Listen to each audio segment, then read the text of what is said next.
every opinion poll in Pakistan. 75% of the by-elections have been won by us. All the opinion polls, this is the most popular party. You don't need to accuse people of assassination so that you get more popular in this country. We know what is happening. You know, the two people I've accused, Shahbaz Sharif, the Prime Minister, and the Interior Minister, both have been accused for a massacre. 12 people were massacred, and about 60 were hit with bullets when the police opened fire at an unarmed crowd which was planning to do a political protest. It's called the Model Town Massacre. They have been accused of killing people, assassination, extrajudicial killing. This is not the first time they've done it.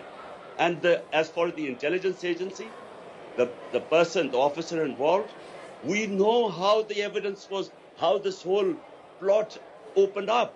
We know how the video, who made the video, from where it went to the which journalist, how it was orchestrated, and then the cover-up that is taking place. Okay. Since, as you said, this guy appears on television. How was this allowed? This guy allowed to? I am hearing your.